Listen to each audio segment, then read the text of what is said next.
Partnerships, I always get them wrong, or I mix them up. But yes, I would like to invite Dr. Kwezim Zilegazi to just give us some welcoming remarks. Thank you very much.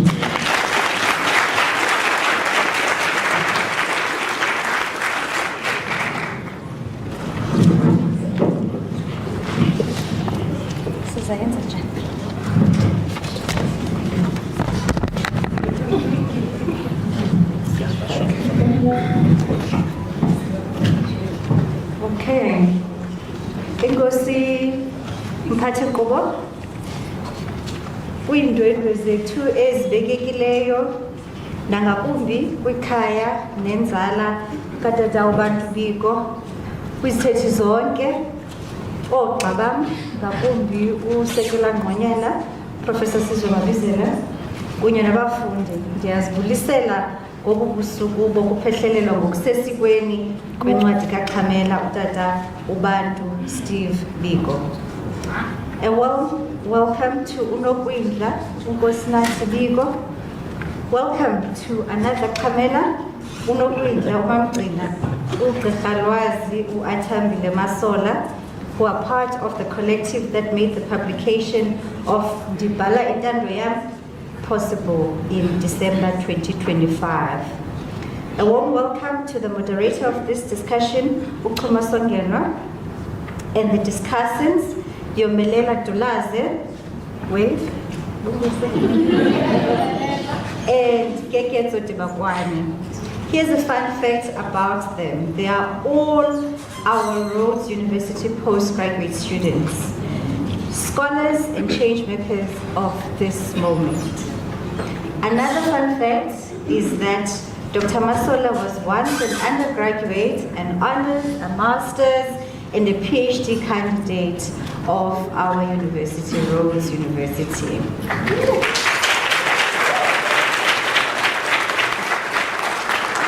I also wish to extend a warm welcome to our Dean of Humanities, Professor Sipoga Zimagadla, to the head of school, of the School of Languages and Literatures, Professor Athamukenge, to all staff and students that are here today in this electric atmosphere.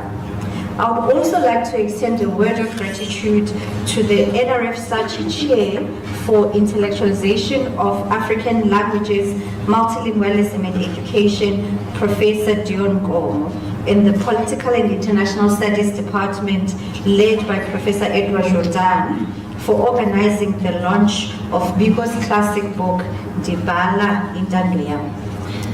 A brief note on why gathering here this evening matters. Multilingualism forms part of Rhodes University's first goal of Umkombandlela, our institutional development plan. This is to demonstrate that Rhodes is committed in ensuring quality scholarly teaching and learning to enable students to access powerful knowledge, engage in their learning, and become critical problem solvers who are socially responsible global citizens.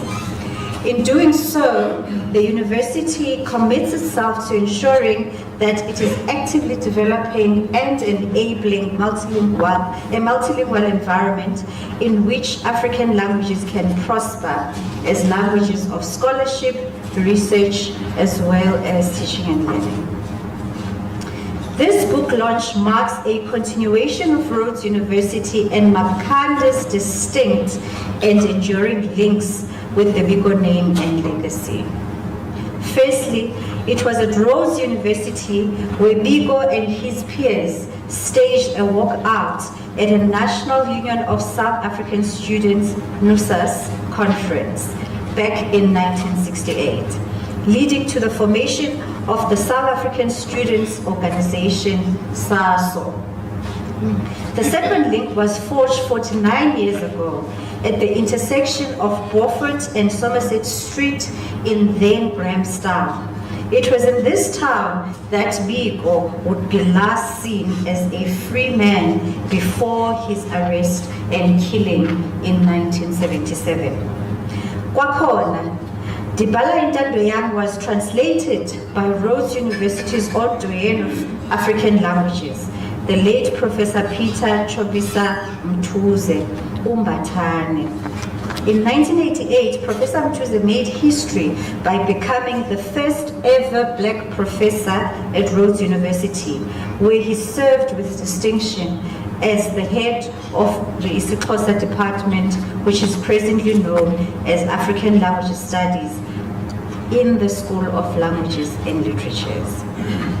We are proud to reiterate that Dr. Atabile Masola, who holds all her degrees from Rhodes University, was part of the editorial team that ensured that this edition of Pamela's book will be accessible to this current generation of students. Ndibhala Intando yam, ugqirha Lwazi Masola uhlomla enjenje ngamava akhe okwela ukucebisa nokuhlela le ncwadi. Ndibe nomfanekiso ngqondweni womntu omtsha, mhlawumbi okwibanga eliphezulu, okanye ofundela isidanga, okanye onomdla kwezembali.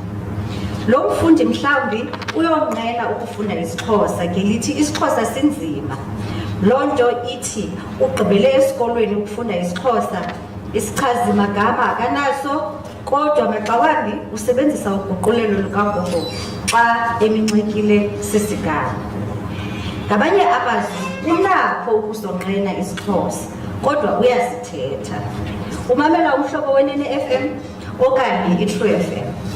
IsiXhosa asisebenzisayo sesemihla ngemihla. Nangona ehlala ezilalini okanye edolophini okanye elokishini uyaxuba xa ethetha isiXhosa. Ndifuna ukuthi ugqirha Lwazi Masola uthetha ngani bafundi okanye nje ngani bafundi. Uyaqhubeka acacise ukuba njengabahleli bale ncwadi nokuquka uNjingalwazi Simphiwe Sesanti, umnqweno wabo ngowokuba amazwi katata uBiko abe nentsingiselo efikelelekayo ngendlela engasokolisiyo, ngakumbi kubantu abatsha, kodwa singenzanga digi-digi iingcingane zakhe ezinobunzulu nezintsonkothileyo. In this year that marks the 50th anniversary of the Soweto uprisings, the publication of Ndibhala Intando yam will allow you, our students, to revisit an intellectual heritage that was foundational to the thinking of the young people that liberated South Africa. If i-black consciousness ukuzazi kwabantsundu, what does ukuzazi mean to you, class of 2026? As Mtuze, Sesanti, and Masola point out, this book should generate more debate because this is how new knowledge is created. Even the title, Ndibhala Intando yam, deserves a close reading. Why did Mtuze decide on this translation instead of saying Ndibhala okuthandwa ndim, for instance? Nam xa ndiyibona le title ndicingile ukuba kutheni ingathi Ndibhala unothanda. As humanities students, it is your responsibility to engage with this work with intellectual seriousness. For that matter, Mtuze's translation does not have to be the only translation. You can be part of a collective that can translate I Write What I Like for the next generation of readers to multiple African languages. As Mr. Nkosinathi Biko states in the book, eli phupho lokuqala lokuguqulela izibhalo zikaXhamela kulwimi zabantsundu, eli liphulo lokuqala lokuguqulela izibhalo zikaXhamela kulwimi zabantsundu. Bekungamelwe ukuba kunjalo. Ngenene, emva kwesiNgesi, le ncwadi iguqulelwe kwiilwimi ngeelwimi ezifana nesiPhuthukezi, isiFrench nesiTaliyane. Nangona kunjalo, kuluthemba ukuthi ukuba ngokwenza nje sivula amasango okuqinisekisa ukuba nezinye iilwimi zakwantu zakulandela ukuze iimfundiso zikaTyhopho zibe ngumthubi wokondla abasakhasayo kwizizwe ze-Afrika. We are proud that through Professor Mtuze's work, Rhodes University continues its links with the Biko legacy, and in the preservation of his intellectual heritage. As Mr. Nkosinathibiko and Dr. Masola tell us, the task of preserving and engaging this heritage rests with all of us. Your generation must take its rightful place in this historical quest to know, to respect, and to love ourselves. Phambili ngentshukumo yokuzazi, ukuzixabisa nokuzithanda. With these short remarks, I welcome you all to this historic celebration.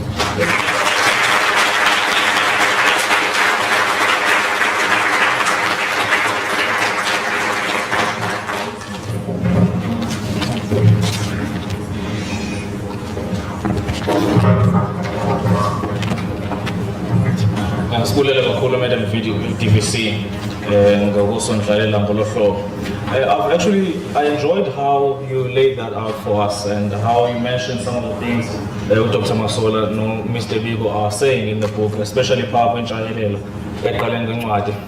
I'm saying this because in the end about what it actually means to have this book launched, what it means to have it launched here in Makanda, to have it launched here in Grahamstown. Graham's and Rose University, rather. Does it aim to bring Ubigo and his ideas closer to us, especially as the younger generation, like what Dr. Masola alludes in the book? What does it mean to launch it after we've had 10-year celebrations or commemorations of the Fees Must Fall protests, which call for decolonized quality education? Which call for us to get to know ourselves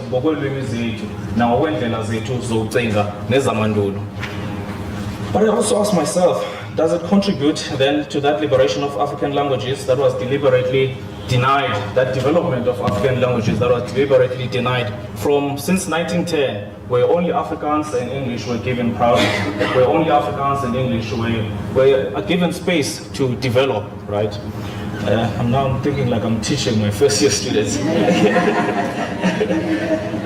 But for us in political studies, for us who are concerned with investigating questions of power, questions of how power is used in the human condition between human beings, we are forced to ask ourselves, what does it mean to translate? What power comes with translating itself? What responsibility do translators have? Should we maybe not treat them or hold them to the same very high standards that we hold accountants or even pharmacists, given how delicate the job of translating is, given how delicate the very use and maybe translation of language and words is, the idea of attaching new pictures, let's say, to words that we've already known. What is the role of power there? And so for us in the political studies, these are some of the questions that we are concerned with. Fortunately for all of you colleagues, I do not have these answers, right? So you will not be getting the answers from me. But we have a very wonderful panel with us that the GVC has already introduced.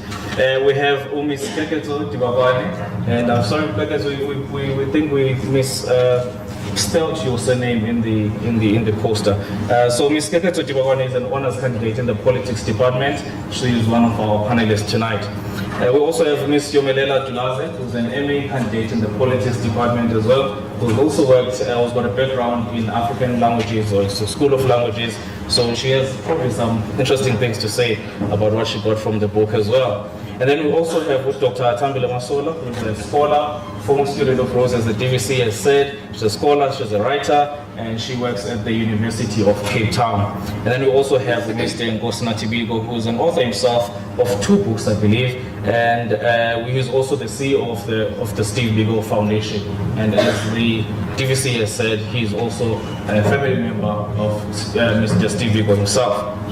Colleagues, the format of today's conversation is not going to be too difficult. We're going to have a round of questions, let's say a conversation with the panelists, and immediately after that we're going to invite the audience, as opposed to waiting for the end when maybe people have sort of hesitated in terms of participating. We're going to invite you as soon as the panelists have made their initial remarks to also contribute, to make sense of how do you make sense of the book? What does it mean to you? What does it invite us to think about? As the DVC has said, maybe advise us as young people to think afresh about Beagle's words, to perhaps investigate the work of translating itself. Again, what kind of power comes with the work of translating itself? Without wasting any further time, I'd like to maybe start with you, Mr. Beagle. Why, for example, do you insist, or maybe do you choose to introduce Steve Beagle against Bozaki? Why do you choose to introduce him as more than just an individual, but as umuntu osuka ebantwini, onomuntu bakhe, onesiduko? Why did you make that choice? Why do you insist on that? And uSteve said, why ngubani uBeagle osuka phi kanjalo kanjalo? Enkosi.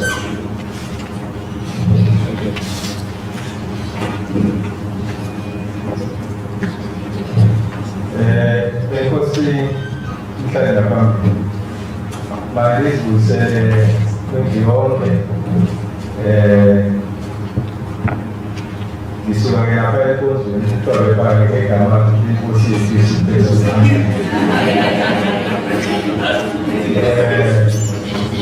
Mahlale ngezinto bayashesa ndiyabulela kuba usikele kuba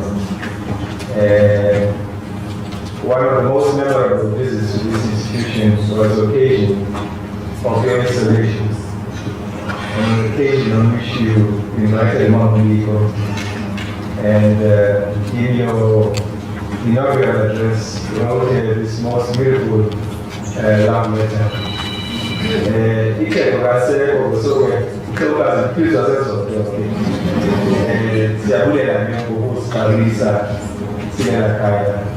DBC, thank you very much for welcoming us. Number one, getting to Abamele University. It is indeed appropriate that we have this event here. When I arrived at Baker's,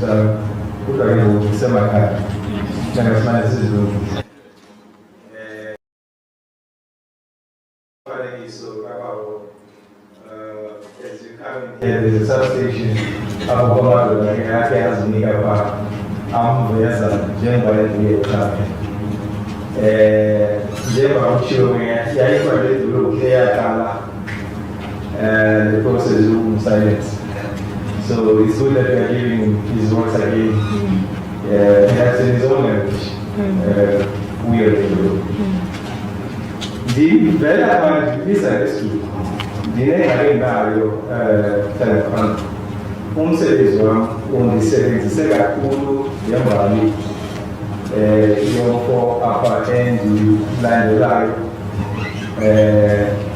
who has influenced me but so oftentimes when I say my father, it drowns out my work. And I find in English I have to call him Steve Beagle. Iya noweza responsible kabisa kwao ngegama ungekhosi baba ndithi kuba lena ukudla pili minyaka hapa kwa kazange ile minyaka yena ndingamzala wena ntisho kwa unyaka wamuza umina wamuza na tete so ndingamzala ndikhushe ndiyozimela ke ngesituko into endithi ndibakele sawubiza yona ke ekhaya ubakele yoba ihlebo kulonyaka ena-80 yiyo ke undibona ndimvela isiduko utyhombo phakathi. I just want to say two things as part of my opening remarks. This process started for Professor Intando many years ago.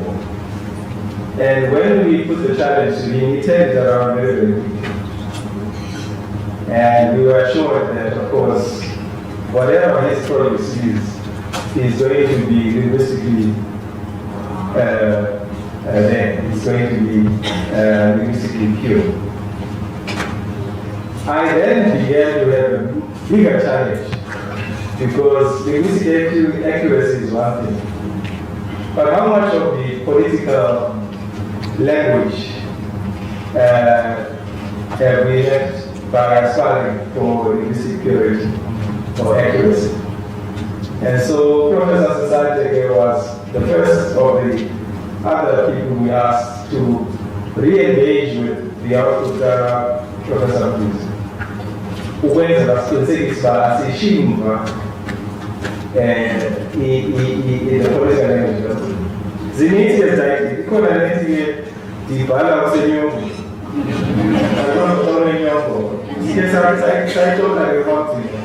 Ukake akona inyongo ngaje ukuyokuthi okay. But we settled on this one, which was so linguistic accuracy, political accuracy. But the last part we need to also make sure we get correct is make this an accessible read, because if you are school is not going to help this book end with the kind of reader it comes out of a mountain. And together with Professor Sasate, I said it's again, who was named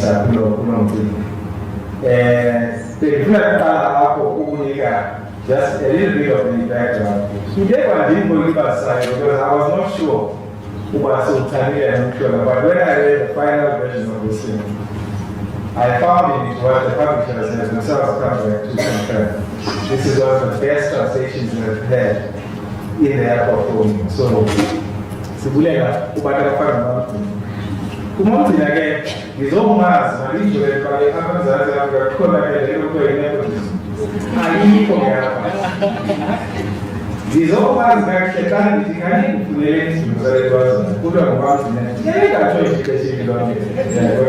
If I say also in the world.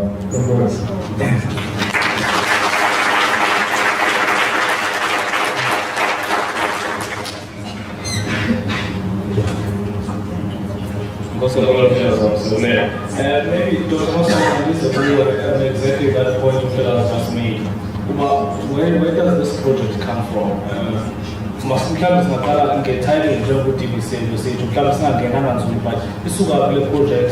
Of course siyabona there in the initial remarks, but you say a lot about what it's trying to do, what it aims to achieve. Isuka kule project and mhlawumbe singayamkela njani more broadly if that makes sense. It was the same thing that happened in Bolivia. And that's what my garden happy. Suddenly I just got overwhelmed. Wow. So I think in the Ndibhala, the introduction, I think I'm overwhelmed because it feels like a homecoming. Sorry. Dr. Ndibhala, I mean, I've been coming back to Errol's needs, and to come back for this project somehow has just moved me.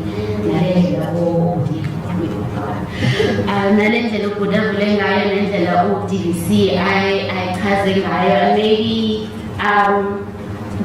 via highway of Pendula Kuma is when we were on SRC 2008. I think so. In 2008, I think, 2008, 2009, we advocated for the student center to be the new union. It used to be called the union, to be the student center. So by the time at least the first lap of my time, it was lab building which felt very powerful. And so to come back again, is another kind of full circle for me. So that would be the first thing, is that and I think is to answer that question. And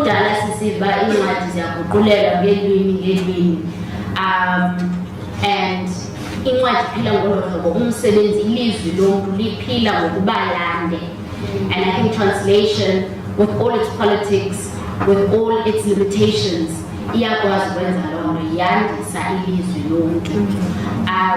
And I think baninzi abantu bendide ndatsho, I think a few weeks ago bendimane ndithetha ngencwadi on Instagram just to introduce the book and tell people about it. Abantu banalani uba izawuthengwa ngubani, izawufundiswa phi, njalo njalo. And sithi sodwa actually as abantu abamnyama who have loo nto zamkrendayo. And ngaske le ncwadi isiboniso ubana siyakwazi ukuphendula lo mbuzo uba sizoyisebenzisa, siyithenge, siyifunde in the same way that we did with Who I Write What I Like. So when the invitation came, it was a no-brainer. It also came at a very interesting time in that but when an invitation like this comes, and kule nto bana ndimamgcina aphinde sendiyazi mntana ngumamgcina awukwazi nokuthi hayi ke xa sowucelwe ngabantu bakokwenu ingayinto evileyo ndakuba andizukhaba iintsikelelo sezizifikele mandivume, let me clear my desk, and I literally did. And I think I didn't do a translation, I turned out a full translation for the kind of intellectual challenge that it does. It really tickles me in ways. And so when this came across my desk, I was like, oh my gosh. And also considering Umsebenzi kaProf Mduze as someone I really look up to, Zayi Mfutshelo bebakhona oDr. Mazi abantu abamanzi kakhulu umsebenzi wakhe wayesifundisa ke uDr. Mazi incwadi zikaProf Mduze. So kwakwenze isiXhosa le kwincwadi zikaMduze. So yinto enkulu nabo yobana thini nam ndizowufaka kuthethwa ngoProf Mduze, nam kuzothethwa ngam, thini ndizifake nam. And so again, basic class in Yakin that I think Africa to say son of retiration. And so it's being in conversation. I think the translation project is being in conversation, and it's just trying out various things. What can translation do? What are the limits and what are the possibilities of it? And maybe in any time layer also about long sellings is that it's, I mean, yeah, in particular, iyangena kwa literature, iyangena kwa philosophy, iyangena kwa politics, iyangena kwa languages, inabile. And really that the description of this person that I have in mind who will hopefully pick up this book, I mean, ingafundiswa kwa politics, iphinde iyofundiswa naka-journalism, iphinde ifundiswa because kwa isingxobo esi yintoni isingxobo sizindodwa esifundisa kuba yintoni isingxobo kugala izingxobo pha, and the genre of isingxobo and what it does. So it was both the historical significance of it, the political significance of right now, le ncwadi siphinda siyivuselela njani in this moment, and then the intellectual stuff of it. You know, it's yummy, it's juicy, it's interesting. Do we write this in italics? Do we not write this in italics? Do we italicize this in do we not? I mean, all those things just fascinate me and interest me. So I think it's itsala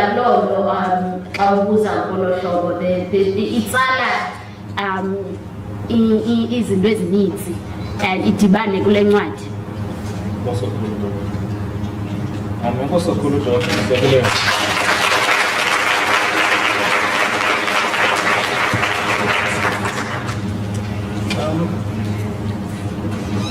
Not sure what's happening with the microphones, but I would like to invite my fellow colleagues from my department here to also just give us the insights about how did you receive the book at a broader level. What does it mean to you?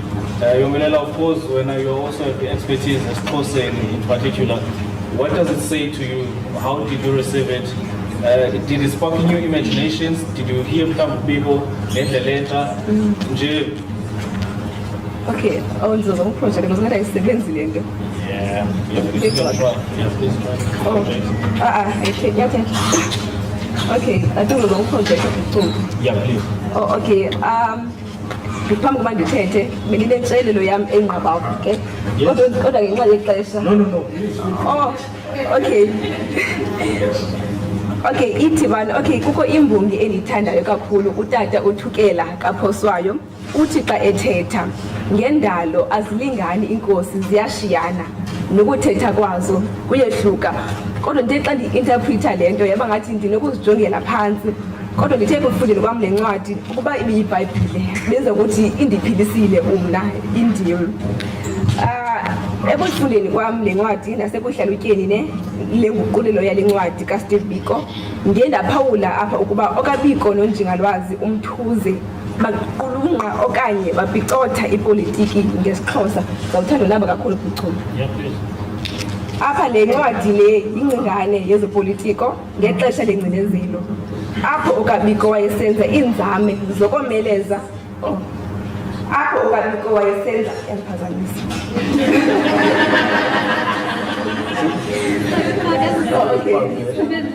That's fine. Le yingcingane yezopolitiko apho okaBiko wayesenza iinzame zokomeleza abantu abantsundu ekubeni balwe urhulumente wengcinezelo. Nalapho umntu ontsundu wenziwa ukuba azijongele phantsi angaziboneli entweni ngenxa yebala lolusu lwakhe, into leyo eyathi yanditsala umdla kakhulu. Le ncwadi iveza elubala ifuthe negalelo likaBiko nanjengomntu ebeyimela into yakhe, noxa kunjalo engabalibali abantu bakubo, ukutsho abantu besizwe sakhe xa ebhala ebenokubhalela ekhaya engazikhethi, nangona ebechasene nabo bangohlobo sakhe esithi bangqondo zibuthuntu bajonge iziqu zabo bengohlukanga kwabo bamhlophe.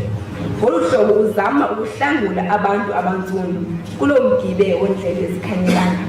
Nalapho athetha nge-politics of power, liberation and identity. Ngokwale ncwadi kuthiwa yipolitiki yokuzazi komntu ontsundu.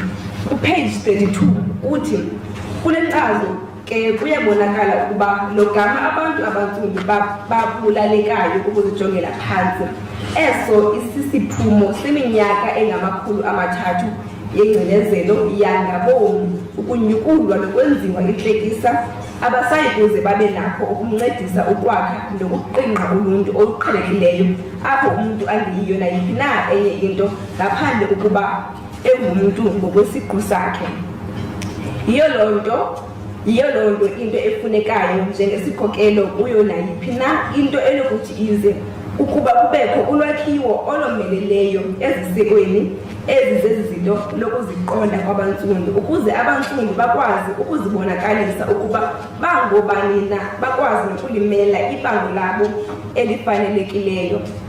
Upage 44 unaba ngelithi inyathelo lokuqala ke ukwenza ukuba umntu ontsundu aqabuke abuyele ezingqondweni, ukumpompa ngokutsha ubomi bubuyele kweli khohlombe lakhe lingenanto, ukufaka kuye ukuzingca nesidima, ukumkhumbuza nokuba uyachaphazeleka kweli tyala lokuvumela ukuba asetyenziswe ngendlela engeyiyo, ngaloo ndlela ayeke ububi bulawule bongamele kwilizwe lakhe lokuzalwa.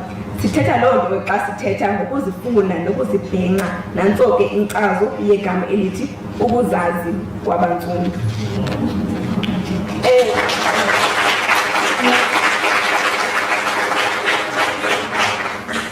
Uthi ke ukuzazi kwabantsundu kufaniswa nenkululeko. Xa uzazi ungubani awunako ukuhlala ebukhobokeni. Ukuzazi kwabantsundu kudibene nokuziqonda. Xa uthe wenziwa ukuba ungazazi ungumntu uye ukhobozeke okanye ube likhoboka ungabinako ukuziqonda. Oku kuye kwaze ekusekweni kombutho isaso, i-South African Students Organization.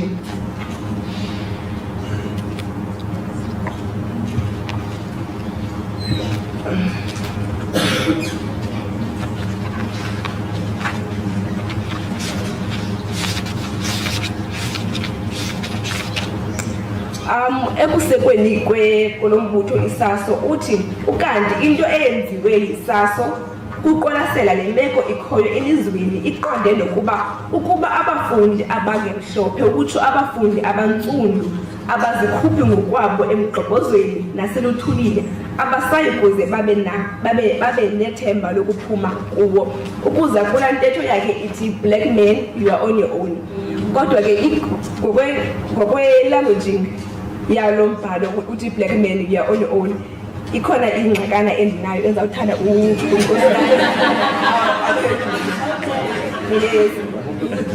ndiye ndabona inguqulelo yayo kumakhasi onxibelelwano kuthiwa ndoda entsundu uzimele ngenqayi elangeni.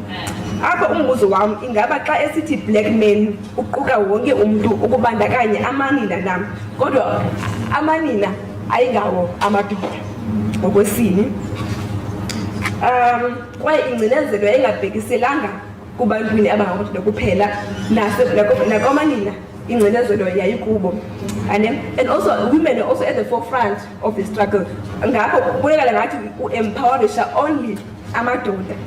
Uthi uProfessor Gqola noma Mphele Ramphele, the languaging of uSteve Biko xa esithi black man, uthi this languaging, it implies the silencing and erasure of the experiences and contributions of black women in the struggle. Are women included apha kule ntetho na okanye babotshwe ngebhanti elinye phantsi ko-black man? Ithini kanye into yale ntetha? Ndicela utyebisele khona, because uNjingalwazi uSiphokazi Magahla kumbhalo wakhe uyayidandalazisa ngokucacileyo indima eyathi yadlalwa ngamanina ngexesha lengcinezelo. Ude athi about the ambiguous visibility of women's contribution during the armed struggle. So ndicela ingaba xa kuthiwa black man uzama ukuthila ngani nina madoda okanye sithi sonke la anengxaki namadoda?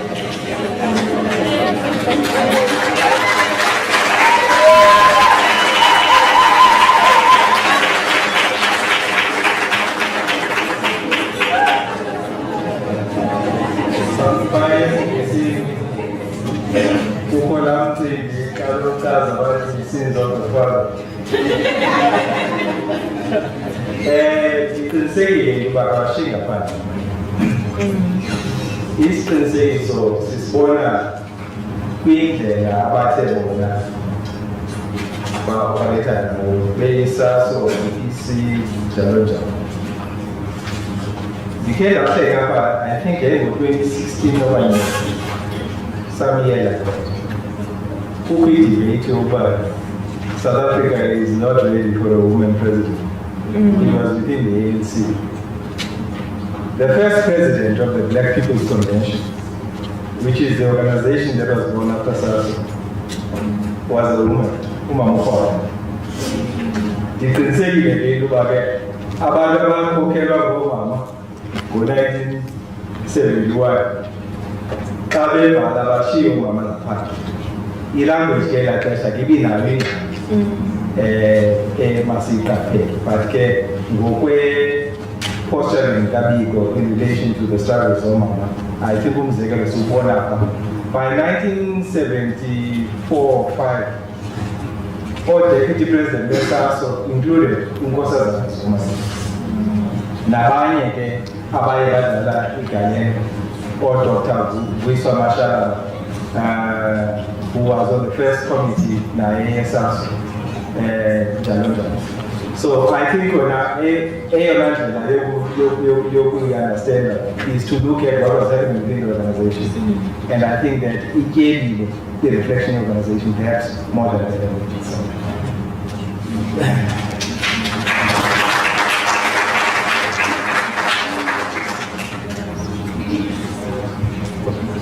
Masculine class, I like that question you raised, to get solution and I like that class because I also totally read Professor Magahla last year with second year students, and one of the things we see there is that from 1913, for example, around Bloemfontein, women led by Charlotte Knopfler and other women are already wrestling with the new regime, with the new state called South Africa, already by 1914, 1913 there. By the 1950s, we hear in Parliament that Professor Magahla, women were actually living under conditions where they had to be able to establish and disassemble the machine gun within a matter of seconds. That's how volatile the situation sort of was. So, Ndibhala, let's say, in the 70s, post all these eras, kwenzeka njani uba mhlawumbi usetyenziswa kolwimi lube ngathi kuyasilensa zonke ezi zigaba nazo zonke izinto besezenziwe ngabantu abangomama. especially from chapter 6 as well, and maybe we'll get to it. According to our update on Ubewati, I'll put in the English and try to figure out black people under smart were ill-treated and were oppressed.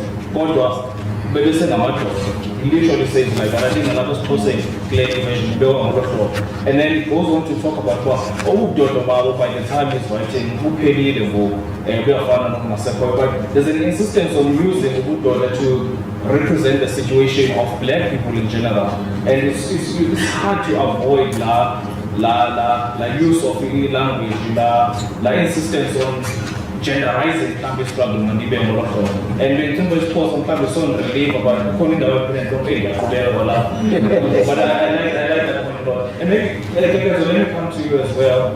You are in student leadership, you're a young person at university and roles, and he should be able to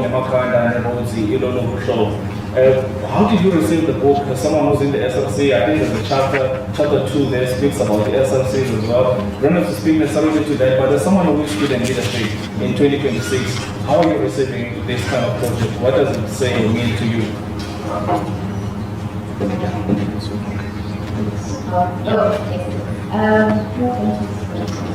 I think as myself, being a woman that is doing politics, right, and the era that we're doing it, I think it reaffirmed why we're doing politics. I really took me back to when I learned about black consciousness for the first time when I was in high school. And at the time I remember the 5 minutes in and having learned it in the second year, and this time with so much more data and so much more of actual of people's words actually, because I think there's a lot of even read like chapters from curriculum, right? And having read it with more depth and more understanding, it only reaffirmed the fact that you need to take yourself out of what the Western or what Western teachings have taught us, and also even beyond that, what Patrick has also reaffirmed from those Western teachings. And I think for me, the translation in itself is a symbolic piece of politics, because we then look at the climate that we're in, and also the area that we're in. We're in Mahana, right? And also we're at a historically white university, and it's a panel of black people discussing a conversation about black consciousness and black people knowing more about themselves and also being very self-sure in who they are. Black pride, essentially. And also, I think for me, the translated version just highlighted that we're still in the process of neutralizing our African languages. And the fact that we're still doing that even in 2026, just highlights how far we still have to go with that. And even in the university, where we're still negotiating language policies and even negotiating those type of things, I think the translation of it just highlights how far we still have to go. And I think that's what it means to me. And also the significance of it historically, and real transformation with decolonization. I think translations are way to decolonize. And also, I'd like to go back to the point that we already made, that I don't think that in as much as Biko was, I don't think that Biko was not trying to be patriarchal. I think at the time it was the politics were very patriarchal. That even the grassroots initiatives that we were doing to liberate, during the liberation struggle, those grassroots were sort of taken as, they exist, but they're not given much power, much empowerment, So I think the language in which he's specifically went to page 5, I'm going to read the English version, I'm so sorry, I thought that's a lot of entries. I think when we go to the part where it says, on page 45, it says, one of the most fundamental aspects of our culture is the importance we attach to man. Ours has always been a man-centered society. And I think when we think about our languages, right, we're not gendered. That's something that politics teaches that it's not gendered. We don't use, we do have gender, obviously we do have gender that exists, but it's not gender focused, whereas English is very gender focused, right? There's a differentiation between man and women in the way that we speak. So when we translate, I find that even when we were translating, it still articulates the context of which people try to articulate it, right? Because it's very contextual. And I think going back to the point of, going back to the point of intellectualizing African languages, even in the book itself, right? Biko does speak about how linguistically African languages are sort of in the periphery, while English is also put in the front. And academics still face that. You know, you do your research in this class, and you write your thesis in this class, and you know, but even so, we still have so many challenges to get to that point where we do that. And it takes me to page 174 of the translation, where Soga says, "Konda, ukuqonda kwami, ngiba uthi umuntu onsundu uziba engoni wasemzini elahlekile kungawe kwezinzini." Right? Essentially that as a black person, right, you feel like you're not actually within the country because linguistically you are sort of like put in the periphery. And that's where we find ourselves today. And having translated the book, we sort of reflect on that. We reflect on the fact that actually, where are we linguistically, where are we in terms of liberating ourselves, and also where are we with the self-actualization mission, right? And back to student leadership is that in the book, right, they actually says this.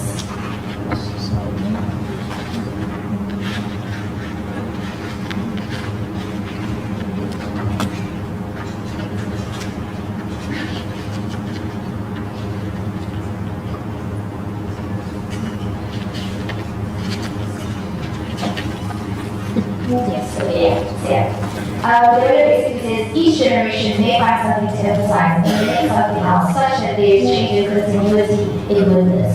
And I feel like, as Yolanda and I sit here and critique the patriarchal language that these people uses, right? We are in the continuation of black consciousness in just a different line, a more ungendered but a more less patriarchal one, and one that brings intersectionality to it, right? I'm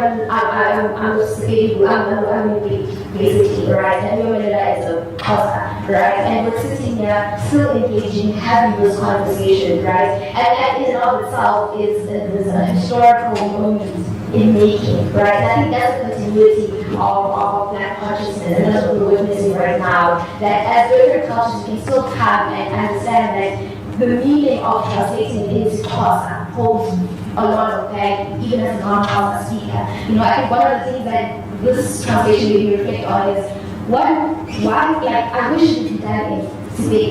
You know, I think one of the things that I kept getting as I was reading that, I wish I could have this in Spain. I wish I could translate this into Spain. So that when like my siblings and I are talking, I could be like, you know what, see, because it's, you know, and I say it as Spain. I think that's sort of excitement that I got for myself, and it just made me think beyond that, and made me think about how this is more of an access thing, right? When we translate, we allow more people to have access to things that we talk about. And politics has a tendency of being very far away, because if you don't speak the political jargon, you don't speak English, or you don't have the context in the way that they say them on like the news and stuff, then you feel very far removed from the politics. But now by translating, we bring politics to everyone. You know, we bring politics to the high school student who's learning about black politics, but say, hey, here's a Xhosa version, right? So, yeah.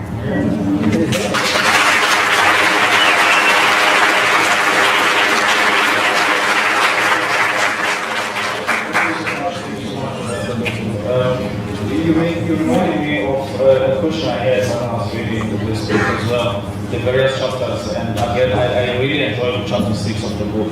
And maybe Dr. Masola, you can assist us here. I know I promised to come to you when it's late. I just want to get this from Dr. Masola. It seems as though we avoid the language seconds of material versus material plan. And maybe what the book does is okay, say, is really bringing people and these doors much closer to us than maybe they would have been if we had remained with the English version. I just want to get to, from your understanding, since you were a significant part of the making of the book itself, I find, for example, page 41 is what the apartheid in Ndibhala, which is very interesting because which is so contradictory when we remember the black man's perspective, how to translate it as so what's the process of using or choosing the words? What's happening there? Why certain words? Why not other? How did that process look like as you're going through it? Maybe more skip set that up.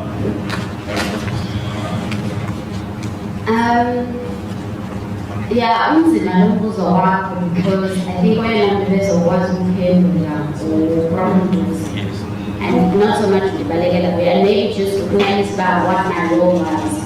So ndaye ndanikwa that book. I had the original I read it like ngesiNgesi and then ndanikwa idraft kaprofunduse and then ndanikwa i-comments zikaprof Sesandi. And then uprofunduse wayewaphendula i-comment. So it felt like I was walking into a conversation. Wayewaphendula uprofunduse. So umsebenzi wami was to adjudicate yobana uprof Sesandi uyibeke ngohlobo, uprofunduse wathi ngohlobo, ndivumelana nalo okanye andivumelani nalo. Sabe sikwazi ke ukuba ne-draft njengoba niyibona. And so that was one thing. But the second part is, it wasn't so much ulwimi that we were debating insofar as the like heavy lifting of the editorial because of Ndibhala or Profunduse Aiwa translator. So isigama sesiXhosa siyaxaka in the sense that kukho esigama sisithethayo and so besingazi utsho uba i-update. Kukhona kwezinye indawo sibesithi ucalucalulo. And I think xa ujonga neyesiNgesi, there's also just a contextual. And then I think enye into endiyithandayo kuyinguqulelo is ukunabisa isigama. So it cannot be that sizosebenzisa la magama siwasebenzisayo okoko. I think incwadi nganye yesiXhosa must introduce amagama amatsha okanye i-conceptual work entsha yokuba besikade siyibona ngohlobo ngoku siyibona ngolunye uhlobo okanye sizoyibhala ngolunye uhlobo because xa imithetho naxa ibhalwa wenza isigama esitsha eliseni. So it was also that tension of colloquial isiXhosa as opposed to a formal kind of philosophical underpinning yesiXhosa esinayo. So ukudibanisa amagama athile. So lo mzekelo umntana ophuma I think singawudebate uba sibona njani isigama.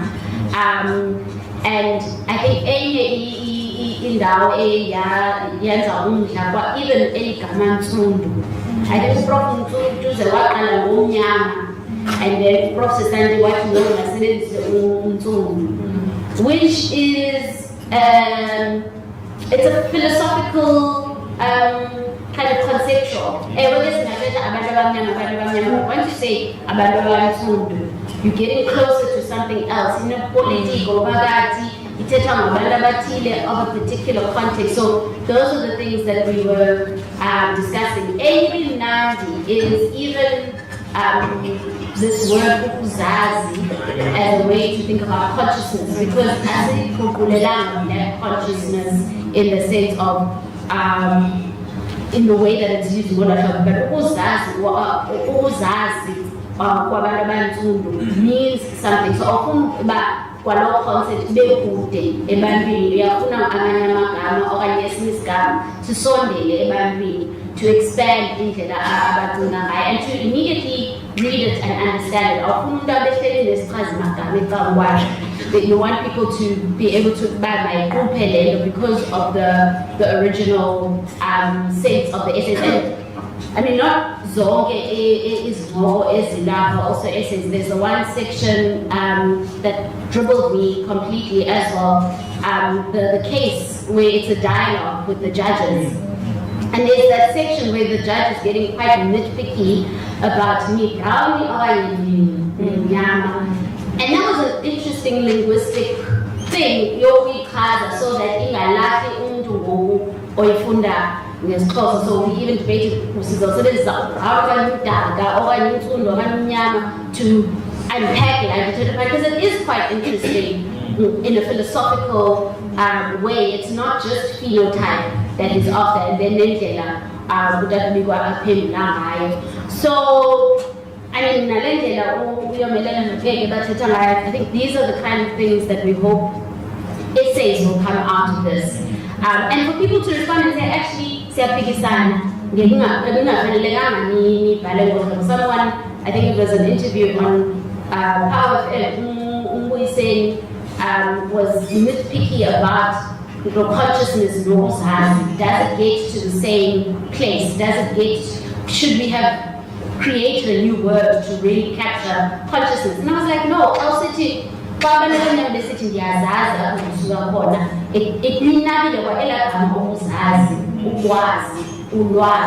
so then you look at the root yellow government and the things that it's able to do.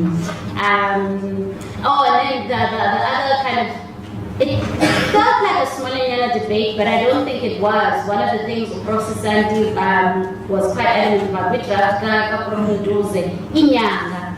Ndibhala, July, as in Julay, and then Ndibhala, March,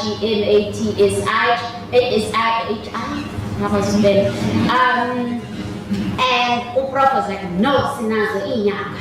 I said, oh, okay, cool. But but I'm thinking, so right,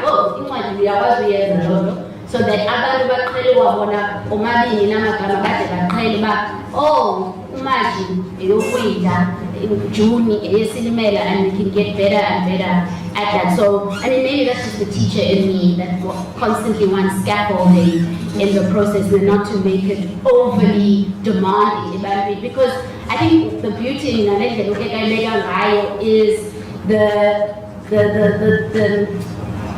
what's the word, register of what I like.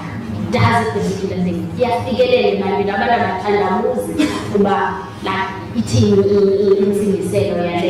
and I don't think ISCOSA needs to necessarily do that. And I think when people hear that City, we're watering down ISCOSA, and I don't think we need to do that. I think ISCOSA, insofar as it can have many voices and have many registers, because Singabantu who have many voices and many registers, Rumselin's way to must reflect that. Lord, we have a rich culture. In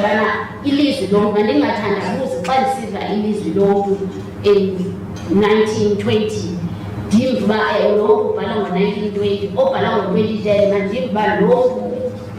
Context with 2010, my father, because otherwise, these specimens and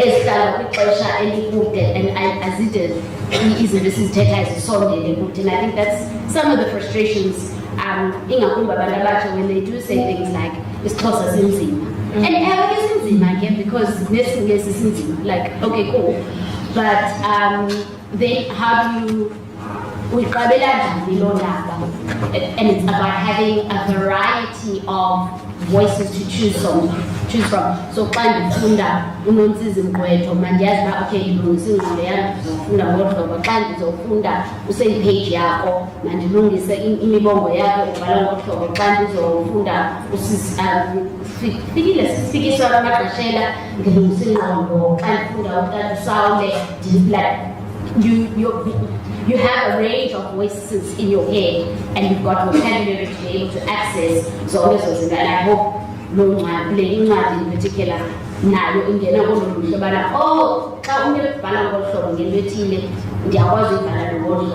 and for people to have their own conversation, and then I'm hoping there will be more when people answer, almost to write a beautiful letter to that we're going to be like, in that essay, this is how I want to respond to it, and that it's a dialogue rather than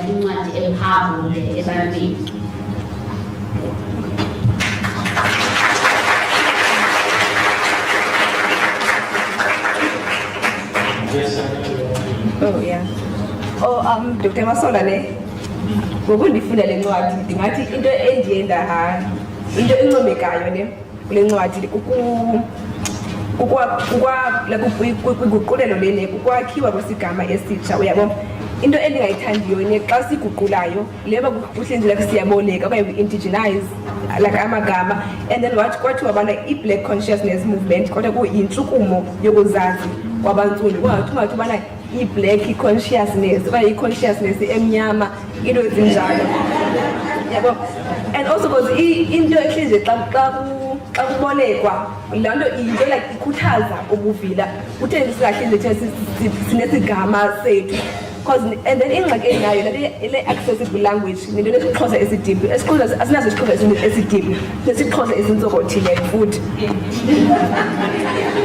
yes ewe ndiyazi bona isixhosa ulwimi ne luyatshintsha ngokuhamba kwamaxesha besingazosebenzisa isixhosa esasisetyenziswa ngo-SK Mqhayi. And also i-English xa umntu ebona i-text ye-English into ayenzayo if mhlawumbi ubona like a-bombastic word uya ku-dictionary and look for i-meaning yela gama hawubhata nesixhoseni xa ubona igama elintsokothiyo nesixhosa ungakhangeli i-meaning yela gama. Yes.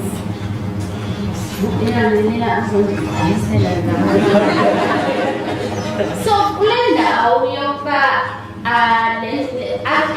ukubona kwamagama, it's the most bizarre thing to me because isiNgesi is a language eboleke amagama.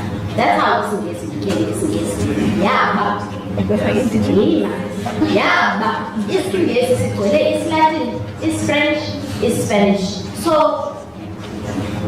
and I understand the preciousness ngenxa yembali nento yenziweyo kwisiXhosa. I understand that, but I think undermine kwale nto abantu bayenzayo kwindlela abaphila ngayo every day is that abantu baboleka living and breathing people ngabantu abafana nawe. Then ayibobuvila. I think it's creativity actually ukuthatha amanye amagama kwenye indawo uthi apha sizokusebenzisa ngolu hlobo eligama and nyani elo gama liphele ligama laloo ndawo ulibale uba lakhe laa gama lenye indawo. Ulwimi luphila ngolo hlobo, ulwimi luphila ngolo hlobo. We can't run away from that. And I think ngenxa yale history sinayo nalento yokucinezelwa, I think sine-misunderstanding yokuba akho mntu apha uba ndingena apha okanye ndingena nakwentwina igumbi ndingena ndithethe ngathi ndinguShakespeare abantu bangazimithala ziyashiya nyanyana ungene naphi na uthi how thou nobody. But asibajongeli phantsi abesiNgesi xa bethetha ngolwimi that reflects indawo abaphila kuyo. I think isikhalazo sam behind esi sakho is the ease maybe okanye it is it's an include ikhona le include that you're expressing that ingathi siyenza ngokulula kakhulu okanye sisenza isiXhosa sinekhaphukhaphu anditsho. And I'm not one of those people, but I think ukuze ulwimi luphila and siphinde senze ngokwethu umuntu wasemabhaceni akafani nomuntu okhulele emuntu. Yinto esiyiphilayo leyo akuthi esaXhosa sinzulu okanye sintsokothile nokwesinye. And I'm probably going down a rabbit hole of dialects and all sorts of other things, and those languages are not dialects. They actually are languages clustered in this one in this class. But I think ngaske singazibopheleli kakhulu ngokwethu. Sikhe sisivule isigama sethu. Nesichaza amagama sikuthetha ngathi i-lexicography ikhona apha. Bendifunda ndafuna igama ngoku apha ezinsukwini. Elo gama alabikho kwesichaza amagama. Which is a different challenge all on its own, but ibonisa into yobana useninzi. And I think the more we do lo msebenzi, the more we'll get to appreciating ukukhula kwesigama nokungazisoloko sisixhaphaza. I think we self-flagellate too much yobana isintsokothile esasintsokotha. No, jonga i-context umntu akuyo ukuze sinabe. And ndiyayazi usihleka ingakumbi amaXhosa bayasifaka no-E and so on. But I think it's on the road to somewhere else. Asiphelelanga apha isiXhosa sisanaba sisasebenzisa and ndivuyela loo nto rather than and ndayibona I guess eklasini ngoku sasiqala isiXhosa sasinoloyiko obana hayi andikwazi isiXhosa andikwazi ukufunda isiXhosa. Now what you do in that context is that you're silencing people in a way. Awufuni ukuthi le indawo yethu yonke. And I think idala a weird and unnecessary friction even amongst sisodwa ke ngoku singabantu abamnyama because somehow siyakhuphisana uba who's more closer than the other. which thing is so unnecessary and it's such a distraction. Abanye abantu abaphikisana ngolo besina eweke singahleka that's cute, fine, but asizuphelela apho because I think that way lot bana sonke sasifika eklasini asizokoma andikwazi nokudibanisa amagama okanye onke la magama andikwazi ukuaqhawula phela la magama and you learn nabani na. And I think that's been my journey, and then I'm getting who have been on the hard part of this journey. But it needs to be a room or a garden for all of us, rather than like we always finish a small otherwise it's also vanilla apparently amathuba obana olwimi lolwethu sonke and liyakwazi ukukhula, liyakwazi ukwanda, liyakwazi ukwenza into ezithile, ukubhala into ezithile. And I think it's just an unnecessary debate to have amongst ourselves.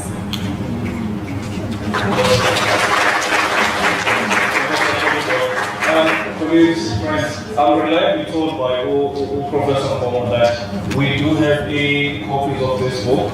You can buy it, so that's not another conversation sort of. You can also just indulge and find out what is in here. We are told also about Prof. Momo, we're getting a discount, so it's $290, but if you buy it today, it's $260.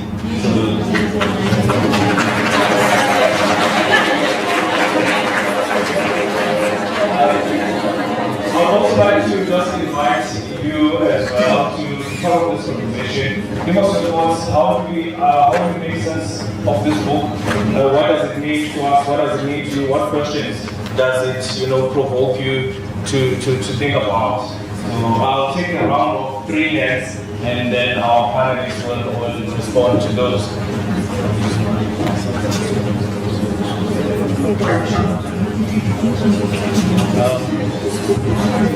Recommend 2 minutes. We have a third one. We have a third one here. So it will be number 1, number 2, and number 3. We'll take your hand.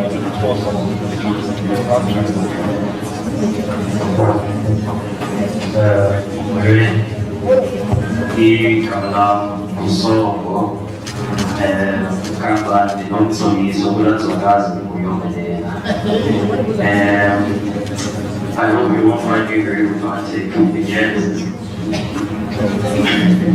I hope you won't find me very romantic, but my question relates to the problem you found in the book, but I say the question you had, right? Travel na kufunda limati, uye wakwazi tobana, ukwazi kufumana umzoliso, kwani kwazi kufumana into ezati, ikwazi tobalisi intanjitina kuchoko. Njengomfundi oyi-first year, nomfundi wasaqala kufika kweli banga lokulo. Ngicela ukuqonda ukuba mina ngingenza njani nami ngikwazi ukuthi xa ngihamba kule ncwadi, ngikwazi ukuconga izinto ezawuthi nathi sithi xa sisenza izingxoko ukunyamatela basizenze. Ngikwazi ukuthi nansi into engifunyenele le ncwadi kanti manje ngicela siyiphuzise ngolu hlobo. So olu hlobo nawo okwazileyo ukwenza ngalo mna ndingenza njani nam such that ndikwazi nabo ukuphuma nezodinga zinjalo, ndikwazi nabo ukuthi xa ndisithi ndiyifundile le ncwadi ndibe nawo ukuthi kukho into enhle engakhange ndihlale kakuhle njengomfundi into leyo.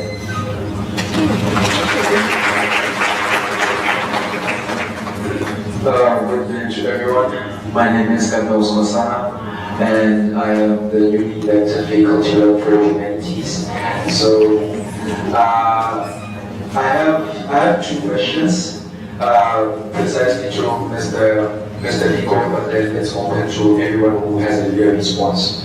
So firstly, I would like to establish the fact that I'm a student leader, so these questions pertain to that.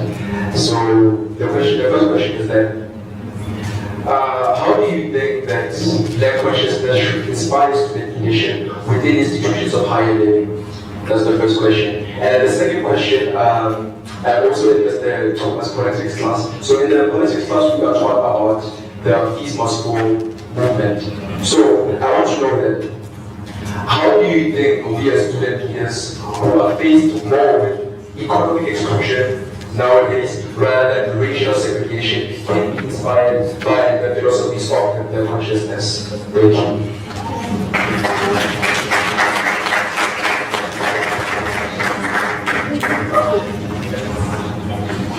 Hi. Good evening. Whatever my question that I'm about to ask has already been answered. What has been discussed? Yeah, food that is awesome. So we get there. The princess said, I really wish, like all that was going through the job's entire discussion was, I really wish this was in my language as well, so that I could further relate it to my home context as well. And but further lit up in my head was movie by Tomo with the language, we stated that language is not neutral. And if colonialism alienates Africans from themselves through language, then translating ego into discourse becomes an act of restoring consciousness at the level of language itself. And I think further asking, how does then translating ego into discourse challenge the dominance of English in the South African academia itself? With that, can the translation be read as part of a broader project of epistemic justice at large? Yeah. Thank you.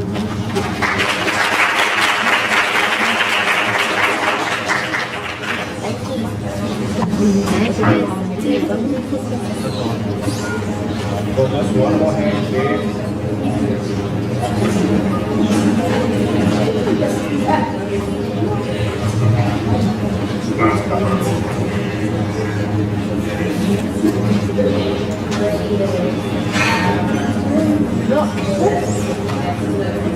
Sorry, just project a bit.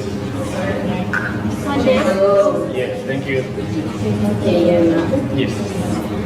I'd like to start by saying I'm very grateful and my question is, do you think because it is in his mother tongue, it will help get the message that he's trying to get across in a more effective way?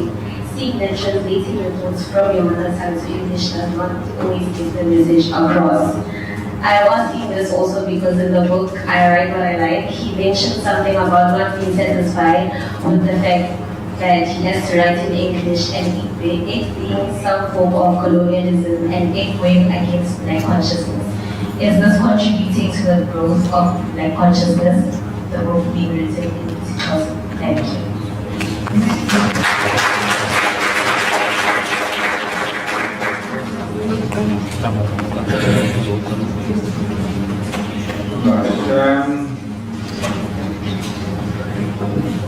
Black consciousness and what it says to youth and youth leadership. There is an institution in Brazil, in Bahia, called the Steve Biko Cultural Institute. And what they have done there over years is to take lessons from Black consciousness and work with young Brazilians who dropped out of the education system. Use those lessons to rebuild their sense of self and encourage them to be occupants and architects of newly liberated spaces. There's no doubt in my mind that Black consciousness has a lot to offer young South Africans. I think that one of the things that we must still contend with is this notion of self-exclusion. You go to boardrooms and you look at the behavior in boardrooms, and I'm always disturbed by the number of people who occupy high positions who are Black, who simply don't understand the power of their office, and it comes from self-doubt. Now, I think that we should look at the translation of this book to come to your question as the beginning of a much larger project. It so happens that Xhosa is the first of our languages, but there are many others. What is Swahili is a composer.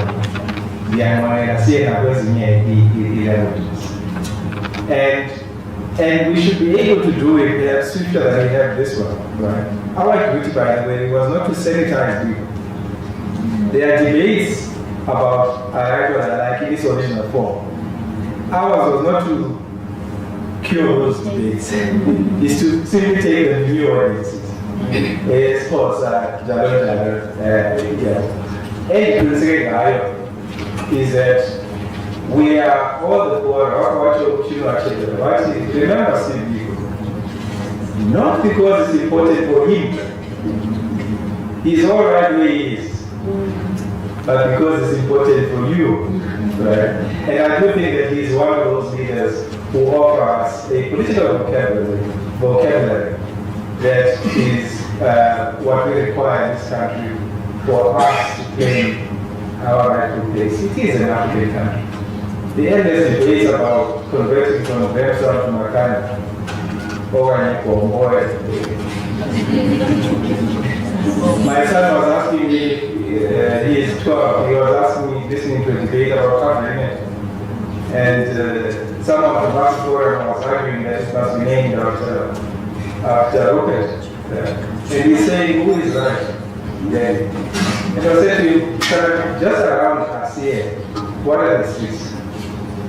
Well, you live on Mimosa, the other one is Arcadia, the next one is Senior, and it's like, you literally go out of this neighborhood to find the first black street, right, in a country that is in Africa. And I do think that we should take serious the challenge raised by Caesar in his book, New York Party. There are new fronts that require new activities and new activism. And I think Biko does make a wonderful contribution to who we can become.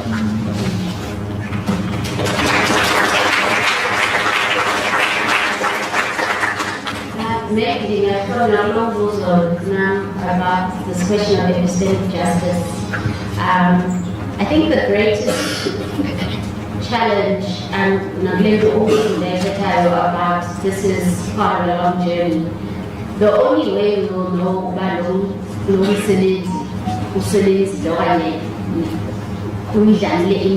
if we can get theses out of this in a university. A comparative analysis of our regular life in Ndibhala. That's an honest project. A comparative analysis of Tio Soga in conversation with Steve Biko.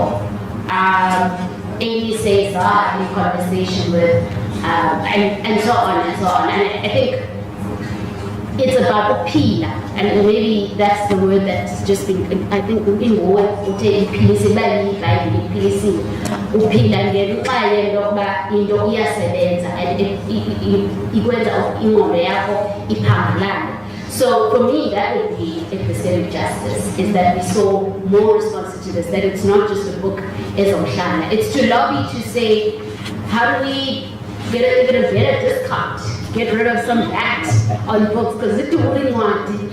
And how do we get this into Enongulelo, Enyanguza, in a way that and say, oh, you know, I'm not even going to the debates, but how do we break that? How could Umdan, who reads our regular language across for the first time, what kind of political consciousness we will see it in 10 years' time? But for me, always the sowing of a seed. And Zobona in a few years' time, us who has celebrated 10 years of Ndibhala Intando figures singamisithi on the panel, who said, when I wrote my thesis, in fact, Ndibhala in response, that's how this is going to exist. And I want to go back to that Shakespeare example, because there used to be an institute of Shakespeare at this very university.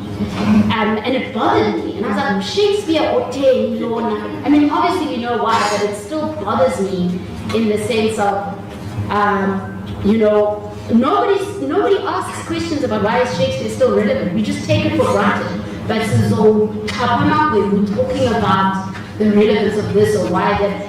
I think skip that conversation, start this conversation and move this conversation, and I hope this book will be able to do that. And for me, that's what epistemic justice is.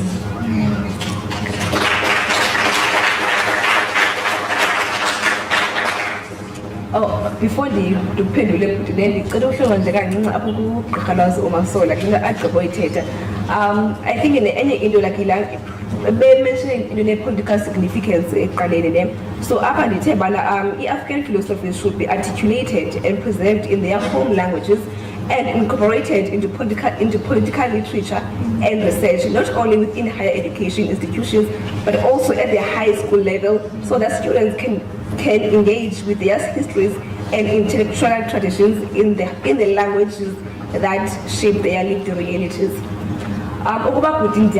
Ngiveka ke umbuzo wakho okanye if alokuphendulanga sibambe ukucala xa siphuma.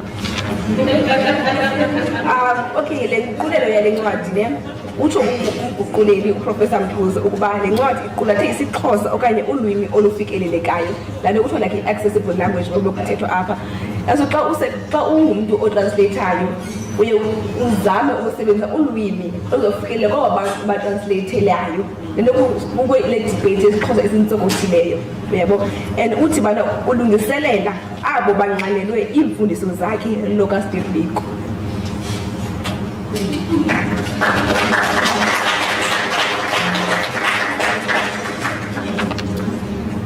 I think I also want to take the question that you asked, and how I want to answer it is by reiterating what Steve Biko says. Black consciousness is a state of mind, it's a mental attitude. And I'd like to say, do not deprive yourself from going through the transformation of reading the book and allowing the mind to be transformed and to conscientize yourself on what Steve Biko tries to teach.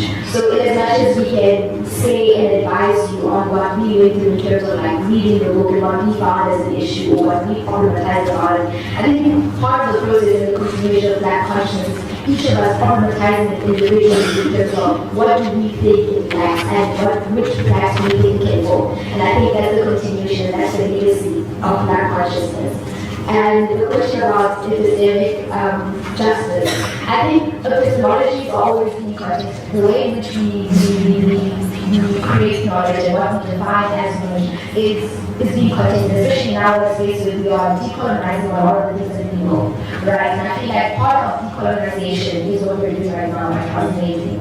And we need to validate our decolonization process and also our African work by posing these like what we're doing right now. You know, there's so much historical significance to what we're doing right now in this conversation that we're having.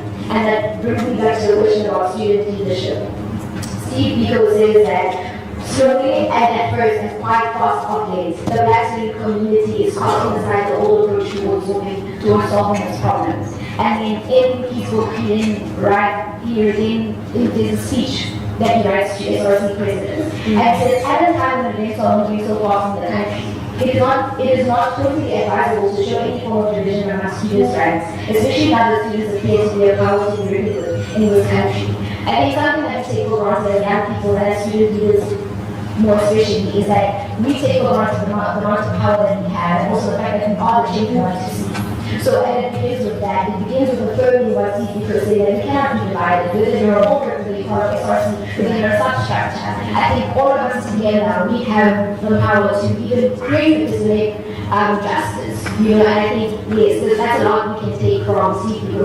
But beyond that, we can also take the idea of Black consciousness, right? And that our shared struggle, right, is what brings us into this umbrella of being Black, right? Whether it's socially, economically, politically.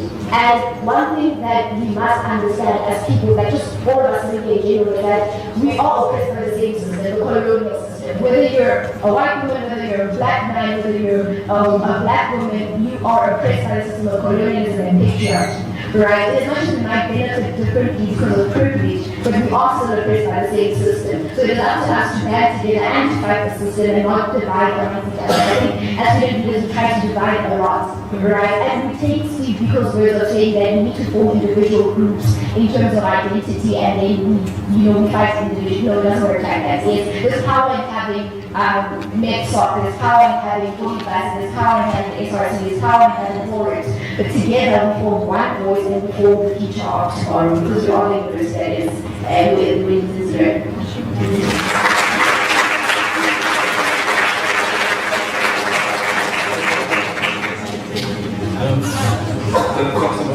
I before maybe I take the second round of that, I think there's something I want to ask as well.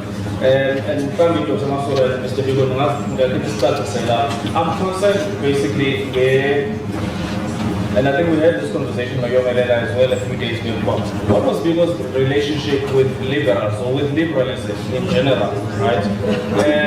I'm asking this partly because my research focuses on liberalism in South Africa and its history. And in the second year class last year, we also had this debate between colored students about what was Bigo's relationship with the liberalism. Was he against illiberalism as an ideology, as a philosophy, or was he against white liberals in particular because of hypocrisy? And now maybe if you would allow me to just read a few lines from the book on page 5, where he speaks about Isaso, Ndibhala, Ndibhala. I'll start reading from page 5. Futhi, akukho umuntu wayeqinisekile ukuba Isaso ibheka kweliphi na icala kanye kanye. Wonke umuntu wayenoloyiko lokuba Isaso ngumbutho wothoba sikutyele.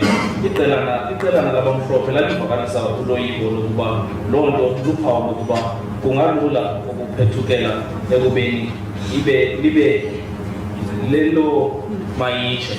Yes. Uqhubeka athi embindini waloo nto yonke iqumrhu elilawulayo leSASO lalibila lesomo. Abantu kwakusithiwa mabachaze leya into engapheliyo ukuba kwenzeka ntoni na. Ndiyamangaliswa kukuba kufuneka kwenzeke loo nto. Intshukumo yabafundi abangemhlophe yayinganelanga ukuvakala nje, koko yayilinyathelo elalimele ukuba lenzeka kwakudala. Kukhangeleka ngathi ngamanye amaxesha lityala ukuba abafundi abangemhlophe bazicingele ngokwabo izinto zabo. Ingqondo yokuba abantsundu kufuneka bayenze nto yonke into indala yaye onke amaliberali ayayithanda kakhulu loo nto. Kodwa kuthi nje ukuba abafundi abantsundu bakufuna ukuzenzela izinto batyatyeke ngegama elithi ngomayitshe nofunzeweni. So basically siyamva possibly uke wakritika ama-liberals, right? But kwenye indawo khona this video that's on YouTube, apho khona thetha ngoba khona he envisions there's a BC by envisionisha an egalitarian society and society in which everyone is equal before the law. A person or a liberal out there would say those sounds like hallmarks of liberalism, right? As an ideology, as a philosophy. Should we understand him to have been speaking against illiberalism as an ideology and the philosophy, or is he speaking against the hypocrisy of white liberals in South Africa in particular? So umbuzo wangu and and then I'll take more hands from the audience. Maybe if they are, so I think there was a hand at the back. I see another hand there. So there's number 2. There another one. And then it's also one as well. So if you can take the first hand. Yeah.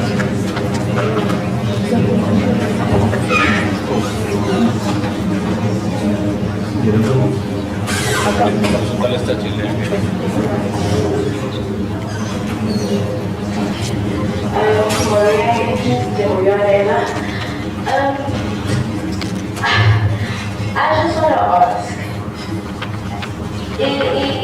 when I think I liked what I liked was released, the English version of it.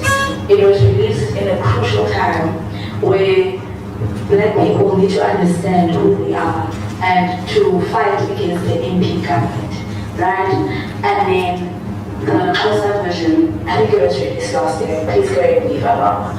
So now, I'm just wondering of the timing of the 2 dates, because I'm sitting here saying, well, my areas were it could have been, like it's still powerful because we are still going through the process of getting away from Eurocentric way of living.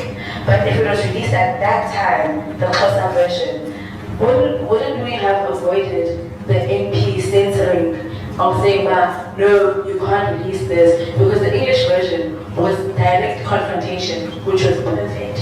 But now, for Xhosa people who were probably not educated, because education at the time was for black people to just be labor workers. So I just want that confusion to be made clear for me. And was.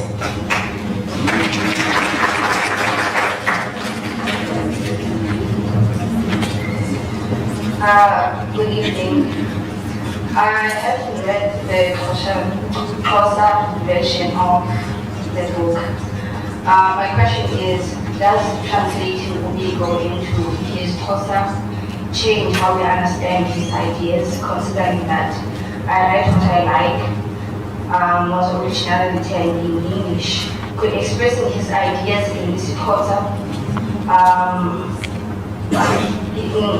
could expressing his thoughts in Xhosa bring us closer to the meaning and lived experiences he was speaking about in the book? Or might translation reshape parts of his messages of clear consciousness?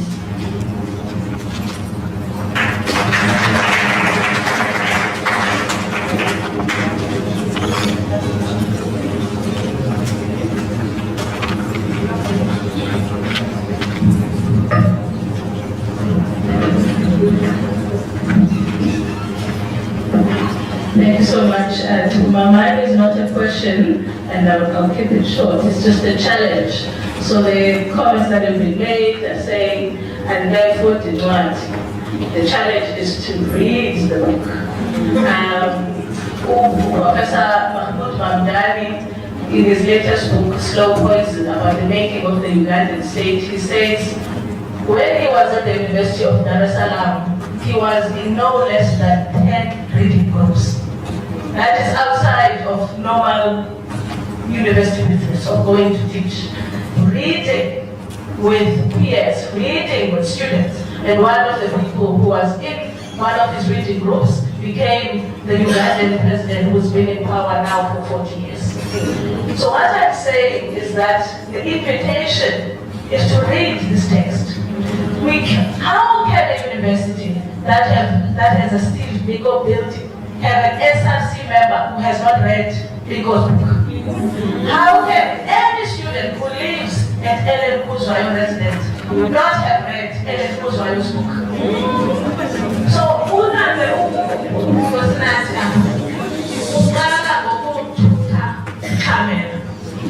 and the invitation for us is to the intellectual. How do you stand as an African at this time? And how we do that is to read this text. And we are not saying you must agree. We don't have to agree. You must read that book that you disagree with, so that we ask why you disagree with it. And so I see this achievement as that invitation that we must read this text and many others. Thank you.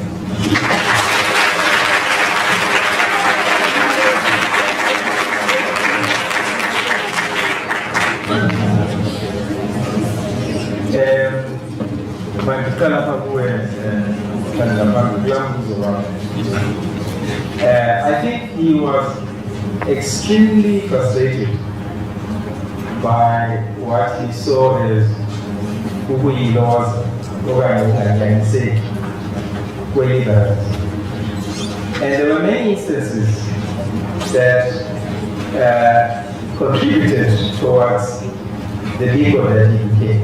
Eoka happened in 1963 when he was a student at Loveday College.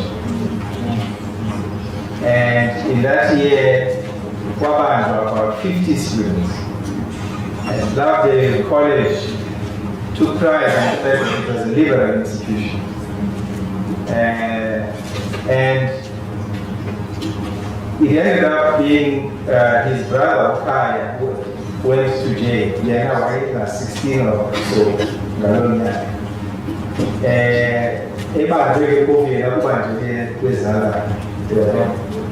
And he felt that the school could have done better to protect the students, given that it raises this flag of liberalism. And in fact, he even takes this contest to the church for Of course, there were many other incidents. His experience within USAS, which was a liberal institution, right? And the ultimate of which happened here. And here they were actually testing USAS, right, on this issue of the 72-hour rule. When they were holding the Congress, where are we going to sleep? And their argument was that we are going to, in any which way, have to be in violation of our country. If black students can't sleep here, then Soviets will unlock shit. But we can't preach that we are fighting apartheid when we are framing our struggle within the rules of apartheid. So it was that was really at the center of his issue with liberalism. Now, you will often hear racists in South Africa coming forward and when they defend themselves. No, I'm not racist. I have black friends. No, he had many white friends. He had many white friends. But I think his ultimate message to white liberals was, perhaps, and this is a debate he had with people like Rick Taylor, what we require is not white liberalism, but white radicalism. Your duty is to go and educate those because you are enfranchised, to vote apartheid out of power. But for years, it keeps going, the leaders of apartheid keep going back to office.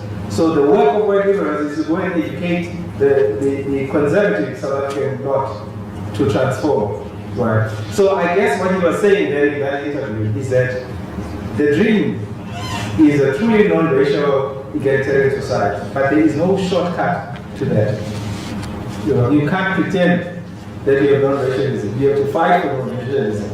And bringing black consciousness to the fore was one way of ensuring that the agency resides in black people to help build a non-racial society. I do want us to just to stress the point. This is the first translation we expose in local languages. But this process must not be seen to be fossilizing.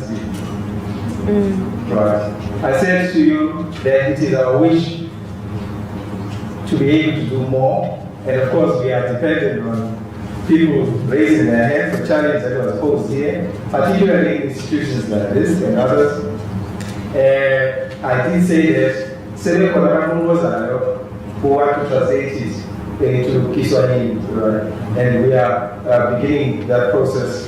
And we know that people that we claim here is also claimed by the continent. And a lot of people on the continent speak that particular language. There are many, many other opportunities. And so if you know other young people who, like they are able to clear part of their desk to be part of that process, of course we would encourage it. But the purpose is to make sure that we can learn in as many of our languages as possible. Professor Buki Watiwamo says elsewhere that you must be very careful when you look at conquest imperialism. We call it bombs. You know, there's also military conquest, economic conquest. He says the biggest bomb is the cultural bomb, the one that obliterates your language, your memory. Right? And I guess in a way, this is part of ensuring that we do the restorative process. If people himself spoke to the essence of we as black people, then it makes sense that his teachings are in black language.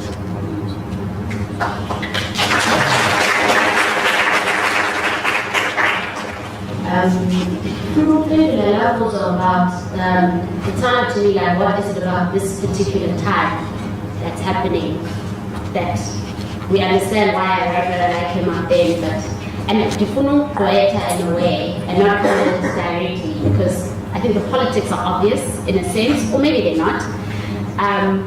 The thing that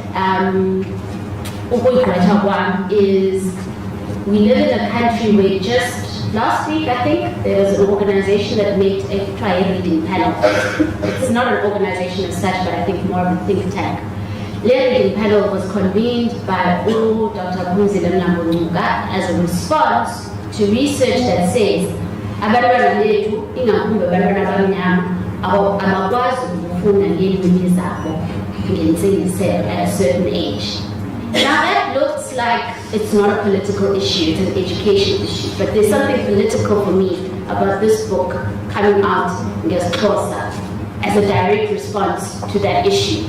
Because what it says is we believe our children should be able to read this. We believe our children should be able to read Ngeliza, Bazazi. And it's a weird crisis for me because it's been how many years now? The first time the PILS report came out, Bafika Apa or Professor Van Staden, I want to say UP at the time, and they did a presentation in this very faculty. That was 2008, 2009. CP for those statistics to still be telling us wrong. It means something hasn't quite been fixed. So for me, I put it at alone. Which thing is going to have generational consequences. It already has generational consequences. So I think something like this, maybe there's pila, but it's a belief in the future. It's a belief to say we still belong in the future. And other are going to read and write more and more theses because that is what we can do, because this book is part of that conversation. So I mean, you can't really lose the meanings, but because I think that was what changed my life. When I went and I sat in that report back, that seminar that was giving us the report back, and I was like, oh, my whole world has changed. Because that's about I mean, I eventually became one, but that's about I was like,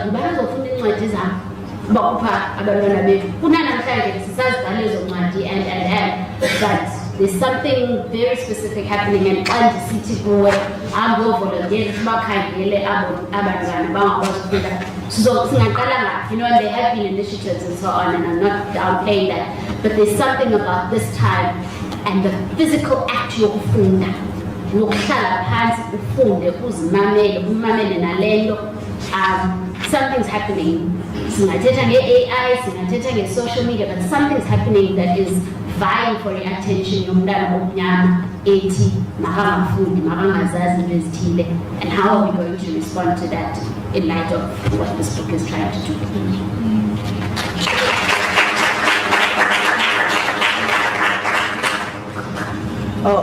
From the translation of this book, it is for restoration and recognition for the intellectualization of the African languages, and that our black theorists can also be taken serious.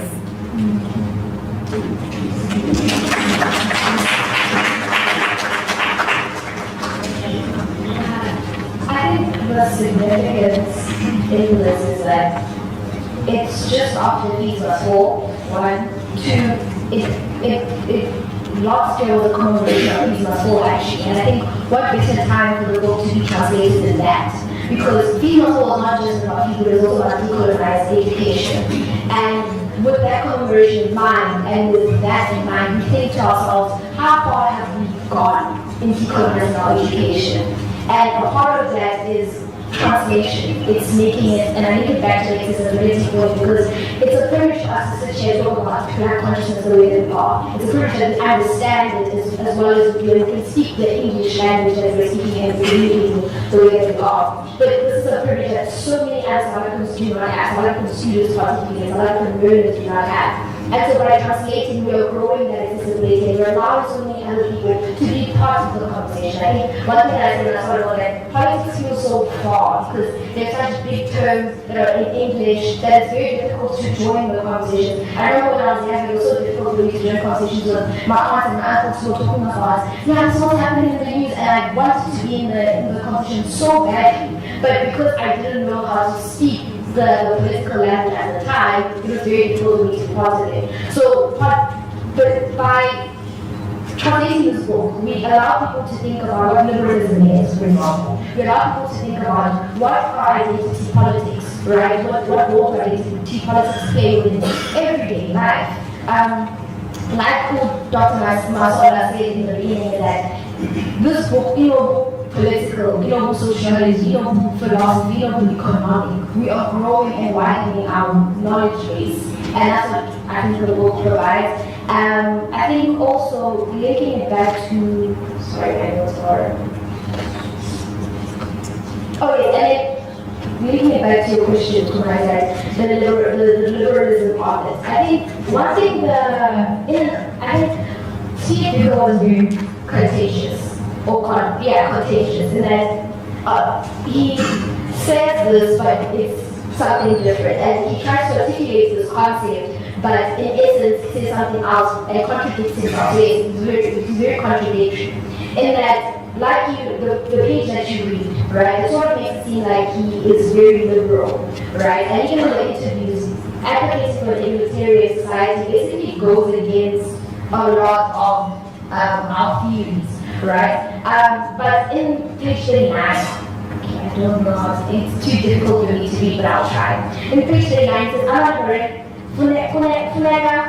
kufuneka aqonde ukuba wona ngokwabo athunzelwe ukuba angabalingene okwenene ngebo kufuneka alwele eyawo inkululeko angadluli abo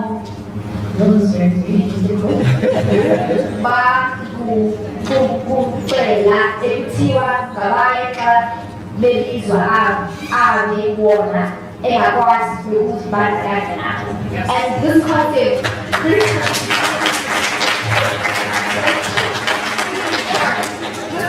brings us the whole idea of othering, and it's a very big thing that is within the whole idea. There's the other and there's the standard, right? And the whole idea of whiteness is premised on the idea of another, right? That you are the other and we are who we are. And that's what Ndibhala speaks about, she was about to be the way that I put it. He basically speaks about how the liberals, right, they want to fight for our liberation, but they don't understand that even within their fighting for liberation, they need to also fight for themselves, right? It goes back to the point that I made, we're all we might suffer from different magnitudes by the system of colonialism, but yeah, that's one thing, you know, and I feel like that's the point that Ndibhala tries to make, and the Xhosa version highlights the contextual gaps that exist within not only the English version, but also the Xhosa version. So there's like an interplay that happens when I think I was very privileged to read both of them at the same time for my own translation. But I think there was beauty in that because I was able to see the gaps when I read the English version, but then there are gaps that the Xhosa version fills in terms of explaining things like culture. You know, when it got to the part of we the blacks, I really resonated with that because I felt like that's what the English version missed.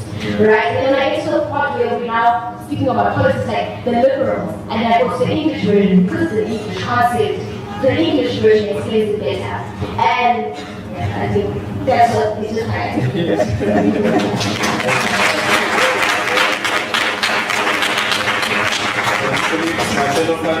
very much. I want to say, Prof. Maganda, we'll thoroughly pray. The first starting point is always to read the actual books, to engage in the actual material. It is to not only know these ideas, but to also cultivate them, if that makes sense, to constantly reproduce them. But obviously, the starting point is read the book as well. And it's a discount, so it's 260 after the lecture, after the event. I'd like to, colleagues, before we conclude, just to ask Professor Nkomo to make some reflections after that. Over to you.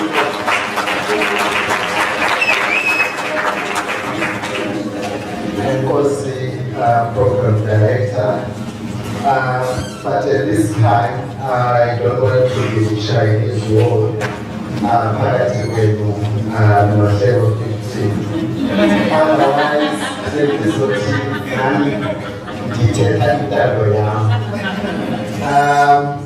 so I'm very cautious at this point to be low all the reflections because it's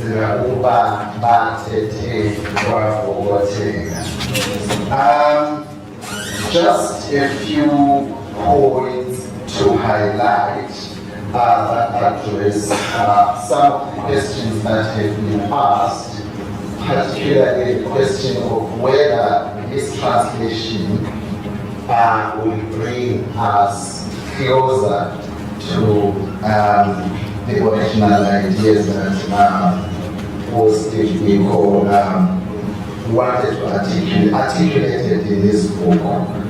In fact, I wish the DPC spoke after the question was asked, because I think that's where the DPC started when you highlighted that language, the use of languages that people understand the most can actually address issues of access and success in higher education.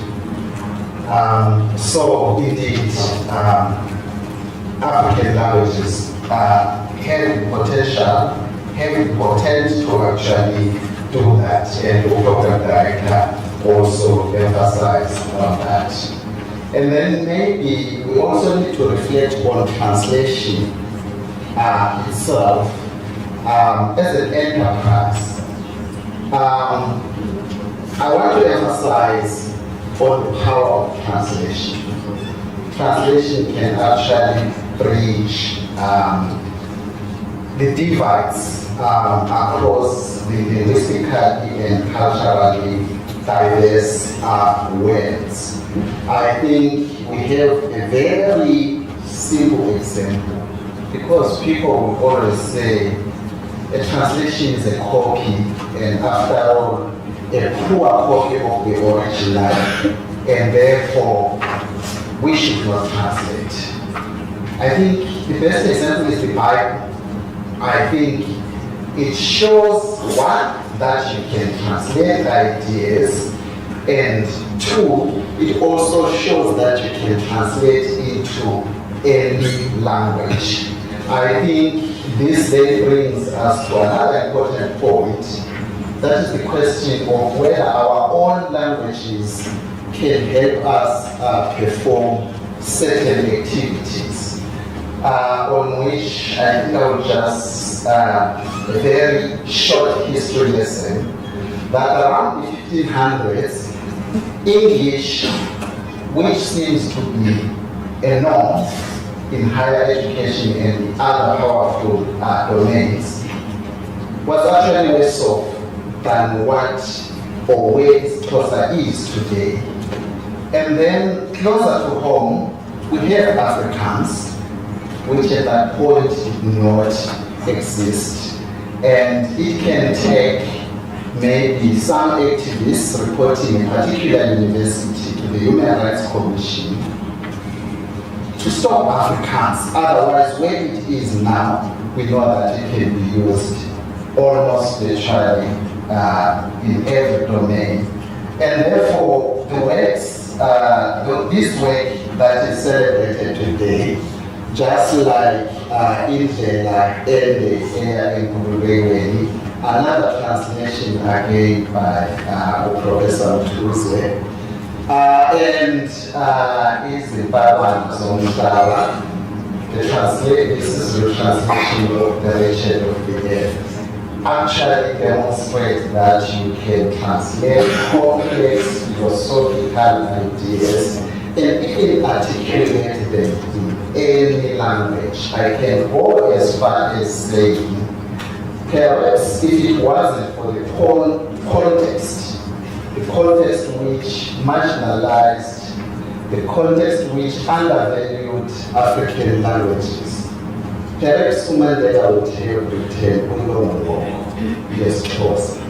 Perhaps Ubigo could have written, I write what I want, yes, Xhosa. Perhaps we will be having this title that we have in translation because he would have written what he wanted. So I think in desire again,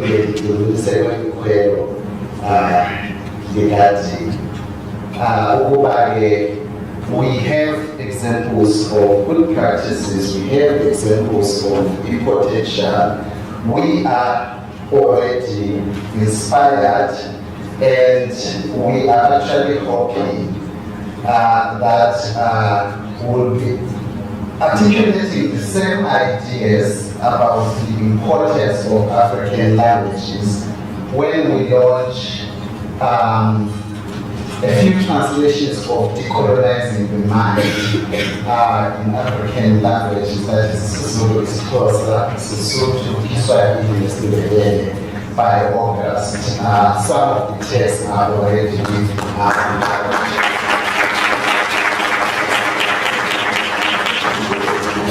So what does that mean? It means what we have already seen. A few years back, we celebrated the first PhD thesis that was obtained in Xhosa in this university. It had already happened in other universities, but my hope is that we move beyond celebrating that. We are celebrating it because it is somehow outside the norm, and that means beyond translation, we now need to write in African languages. And I'm actually proud to report that Rose is leading a collaborative project that will be launching 14 textbooks in different disciplines. And I would like to emphasize that because there is this myth that you can only do it in Xhosa by PhD for African languages. So some of the books will be in economics, others will be in health sciences, others will be in botany, in different African languages. We are collaborating with UCT, UWC, Northwest University of Limpopo, Free State, and the Central University of Technology. Therefore, the challenge for you people is to actually do what Oregon did. They were doing things that have never been done before. And I think that's where we always have this challenge. We become comfortable with the norm. I believe that whereas it is definitely lots of effort that is required, as we have seen with experiences from elsewhere, if we invest in writing in our languages, definitely we'll be able to achieve what English, what French, what the Afrikaners managed to achieve. And then, while we have the youth as maybe the less utilized resources when it comes to such important work, then we have to implore our institutions to create that enabling environment for such work to thrive. And I think if we get it that way, surely what is seen as a pipe dream will become a reality. I think it is an attack, and then we still get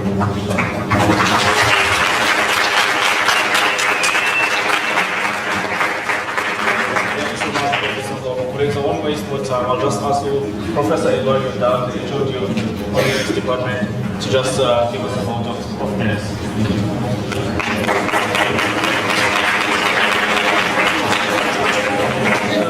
Good evening. So often when one speaks, and Professor Nkomo spoke about it, so often when one speaks about translation and when one reads translated works, you think in terms of the term lost in translation.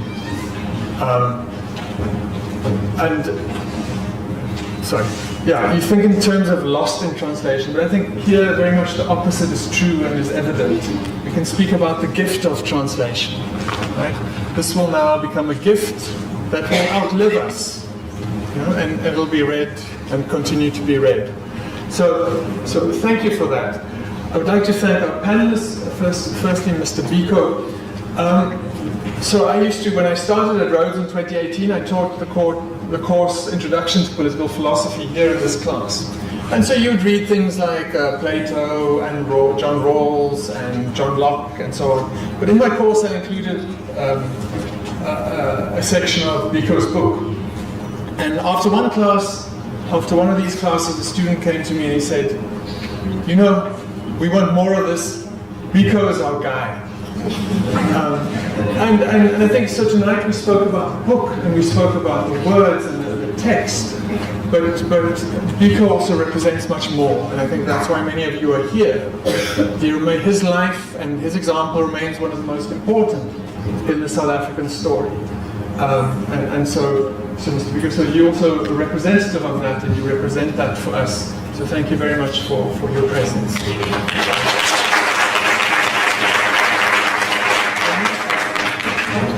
Yeah, let me say that Dr. Masola and Ndibhala, Piquet, you represent really kind of the best of a roads education. So thank you very much.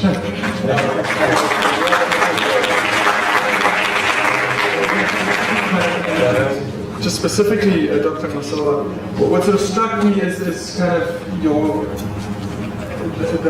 your struggle for the right words, and the messiness of writing, and the difficulty of writing, and often the imperfection of writing, and how it's almost never finished. And I think that, to me, that's sort of something that I took from the way you spoke. So thank you very much for conveying that. Then I would also just like to recognize and thank a number of guests for their presence. So firstly to the Vice-Chancellor, Dr. Sizwe Mabizela, thank you very much, sir, for being here.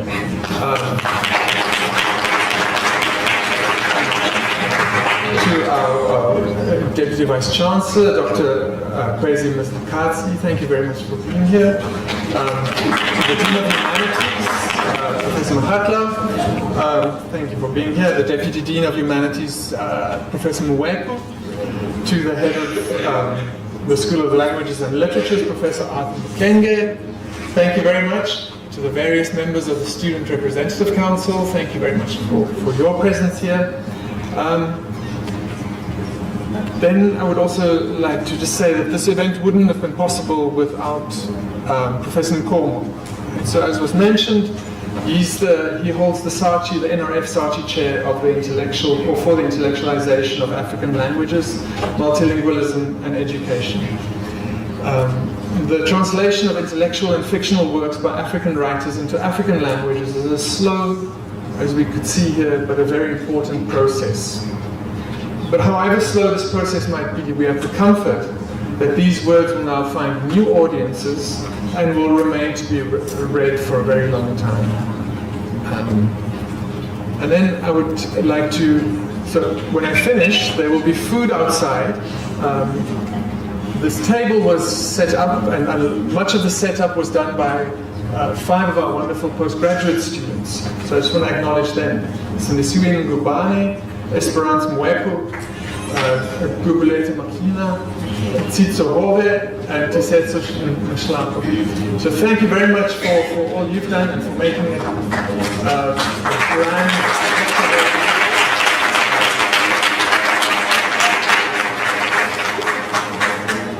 Thank you to 3 of my colleagues for their work behind the scenes. Professor Sally Matthews, who circulated information about this, Dr. Cecilia Nziwe, and Dr. Lilikushe Manjoli, who's sitting here.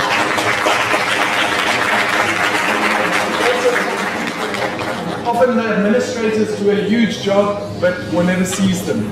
And so I want to thank the politics administrator, Mrs. Sibulele Duba, and the administrator at the School of Languages and Literatures, Mrs. Hanley Kam, for their work. And then finally, I would like to thank my wonderful colleague, Mr. Songelwa, for his moderation of tonight's event.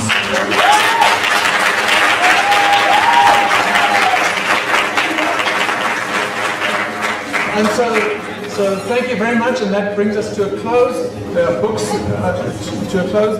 Books are for sale in front, and there are some refreshments outside. So thank you very much.